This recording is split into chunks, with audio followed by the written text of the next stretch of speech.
All right, so before we get started on this one, I just want to give an official welcome to Crossover MMA. Great to have you on here, brother. What's going on? Thanks for having me. For the first one, we're really not fucking around here, mate. Yep. So the topic we've chosen to do today is the potential unionization for UFC fighters. Oh, that is whack. So I thought before I kind of get into how we think a union could be implemented and how that could change things for the fighters, I think it's kind of important to understand firstly like what a union is and how this currently applies to the way that the UFC is structured. So for the listeners, I'm going to ask you to bear with us because this is going to be fucking boring. No, God, please, no, no. And painful to listen to, but it's kind of a little bit necessary to kind of just lay some foundations for this. So to put it as simply as I can, a union's function is basically to collectively represent workers within an industry or job by bargaining to negotiate like key work practices. So things like pay, general working conditions, medical and other expenses, but also things like work safety and to also address concerns that workers may have as they arise. So that's just to name like a few of their functions. Now, pretty much every worldwide organization or occupation, so we're including teachers, coal miners, nurses, bus drivers, the corn stars have a union. What? Bro, what are you talking about, man? What are you, retarded? I don't think they have a union. I I know you're not retarded. But what are you, Down syndrome? It wouldn't surprise me. But more relevantly to this conversation, so like if you think about major sporting organizations as well, so such as the NBA, NFL, NBL, and LTA, they've all got unions in place, and they've mostly done great things to ensure that, you know, their workers or their athletes get like closer to fair rights and pay relative to the revenue that is produced by those organizations. Yet we live in a world where people that are professionally trying to simulate murder on each other in a cage do not have those same rights. Now think about that. That does not make sense. Now, up to this point, the UFC has managed to rebuff attempts at a fighters union and essentially hire their fighters under an umbrella of what they call independent contractors. What the fuck is that? So with all that boring shit aside, Finally! my question basically is for you, is what needs to happen for the fighters to collectively come together to unionize against the UFC, and what could it mean for them in the long term? If you think about it, let's say like you're a business owner and you employ 50 employees and you're negotiating individually with all of these different people. You have all of the leverage, right? Now imagine all your employees come together and say, hey, like we want uniformity. We want this to be out in the open. We want things to be very clear. It takes away some of the power that you have as the employer, right? Now imagine, because I know a lot of people don't think about the big picture here. Imagine if all the UFC fighters tomorrow were like, hey, like we're just not going to fight. Why? They're like, hey, like we are all coming together. This isn't right. And we're just not going to fight. I can't take this shit no more. Now imagine it's a month where there's an event every weekend. ESPN is paying the UFC millions of dollars to produce a certain amount of events each year, right? Mm-hmm. Now, if there's no event, ESPN is losing millions of dollars. And what's going to end up happening after so many of these events are missed, ESPN is going to sue the UFC. So the UFC is going to be mad at all the fighters. They're going to try and blackball all the fighters. And they're going to be like, hey, like, you're never going to be able to fight in the UFC again. You're doing this to us. Good luck somewhere else, blah, blah, blah, whatever. But the fact of the matter is that the UFC is nothing without the fighters. And a lot of the fighters just aren't aware of this. Whereas if they all come together. Good luck with that. Good luck with that. Now, I'm not saying this is an easy process. Now, it's going to take pain. It's going to be a lot of pain on both sides. It's going to be pain on the UFC side. It's going to be pain on the fighter side. And the fans, we are going to absolutely hate going through it. Because what that means is we're not going to get the violence that we want to see. You know? But at the end of the day, if you look at all those other sports, they had to go through it. They had to do it. And those sports are a lot older. So there was a lot more time. And then you got to think with technology, when a lot of these sports got unions, there wasn't TV.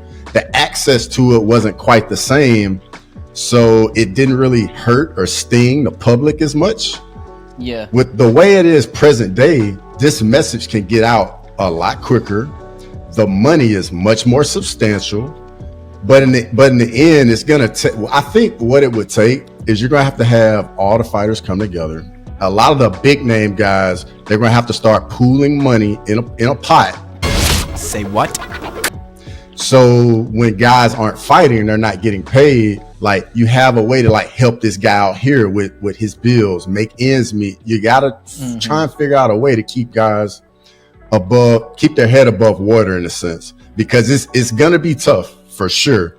And ultimately what ends up happening is when you have all these people coming together, all of the backroom deals with the UFC, they go away. Everything comes to light.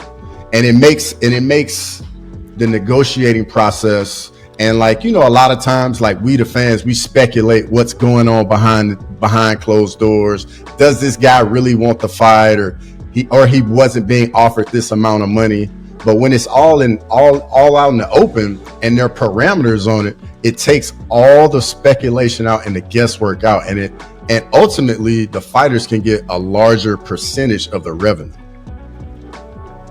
Yeah, no, that's a fair point. I think when I was kind of thinking about how I would find a solution, like my first thought was basically trying to work backwards to figure out, you know, who was kind of to blame for this being allowed to occur in the first place, if that makes sense. Now, obviously, it does start with the UFC and Endeavor themselves, because I did a little bit of research into this, and apparently they pay out, I think the figure at the moment is approximately 16% of total revenue. So 16% of total revenue is what goes to the fighters in various forms. Are you taking the fucking piss? So it makes up their contracts, their bonuses, their whatever else goes into it. Now, as I said, if you compare that to other organizations like the NBA, NFL, etc., which due to direct union action pays out 50% usually at a minimum, and in some cases more than that, you can see that the problem kind of starts with like basic institutional greed. We've got to have money. So it starts with Endeavor and UFC having a bottom line. We need to make as much profit as possible, because we are a business at the end of the day, and that is their bottom line. Basically, fuck them. And bear in mind as well, and this kind of made me laugh as well, that all these organizations as well all have basic medical cover in sports where people aren't trying to murder each other in a cage. And yet the UFC, where they're literally trying to do exactly that, this somehow isn't a basic right. So basically they're saying to you, the objective is you go out there and you injure and you fuck someone up as much as you can, yet we're not going to cover you for succeeding in what we've asked you to do. Are you taking the fucking piss? Which is kind of fucked up just as a basic thing for me, man. Absolutely. This problem actually arose in boxing a few decades ago, when, you know, lobbying led to what eventually became the construction of the Ali Act, which, among various federal changes, was kind of to prevent like exploitation in pay and anti-competitive practices between promoters and boxers. And this shit passed in 1999. So the fact that we're 25 years later after this, and after this was passed, and there is nothing in place to protect MMA fighters in the same way, is fucking wild for me. Now think about it. That does not make sense. Now my first hope basically is that, you know, recently there was the rejection of that class action lawsuit that the UFC tried to. I'm hoping that the rejection of that lawsuit and, you know, the thing between their former fighters will be the start of what leads to federal intervention. Good luck with that. Good luck with that. For UFC fighters in the same way that it happened for boxing.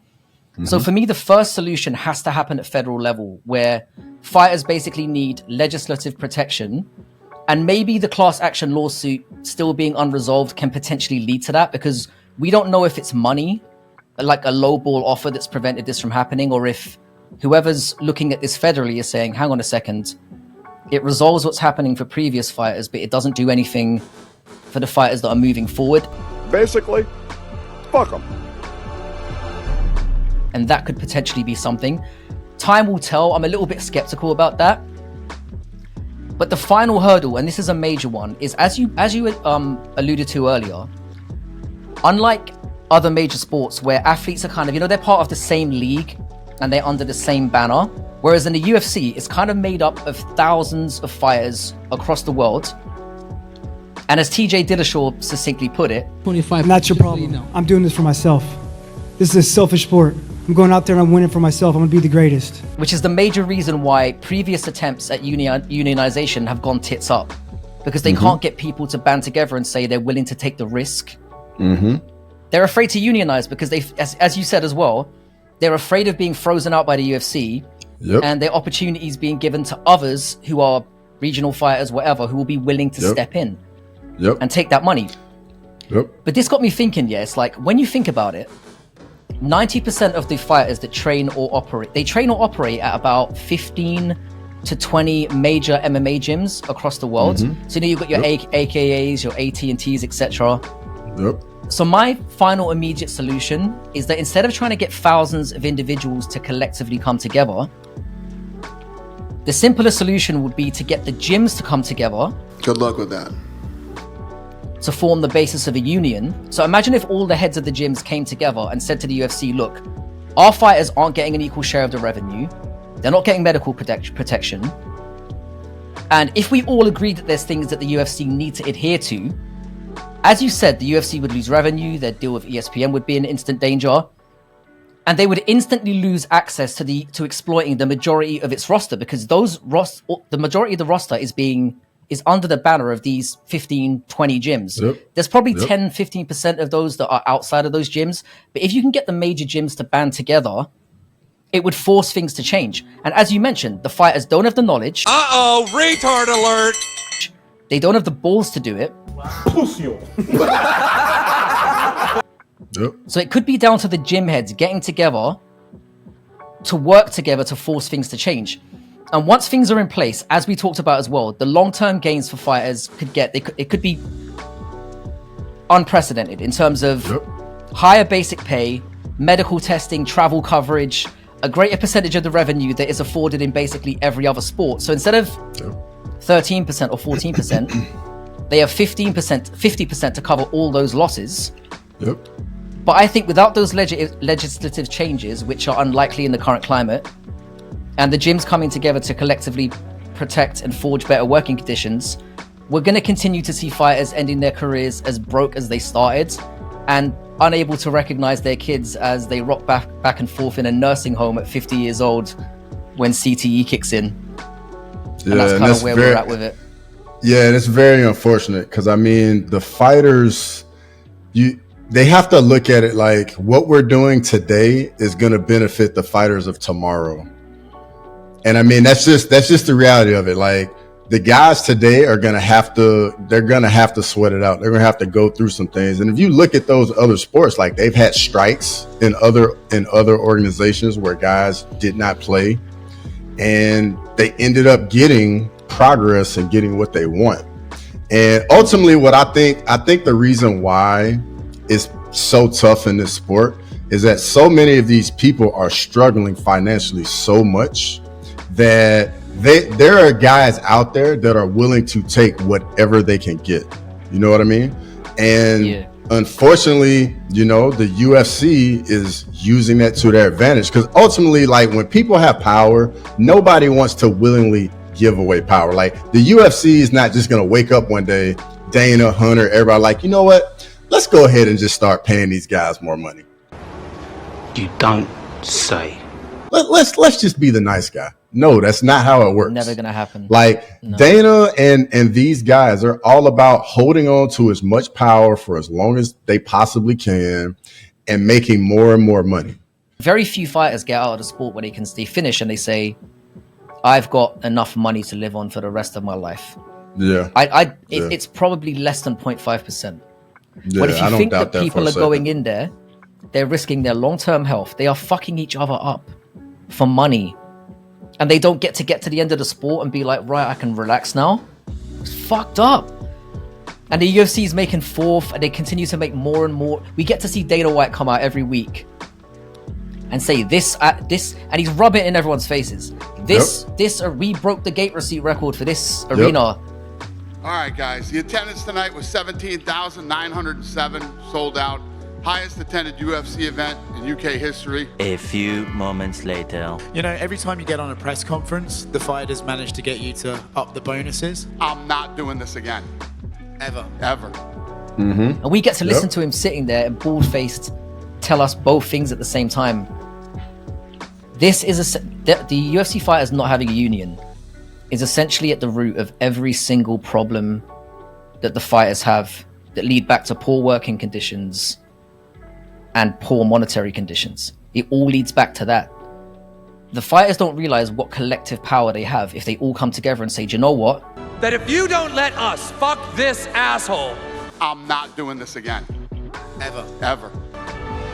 we are gonna have our dicks and our pussies all covered in shit.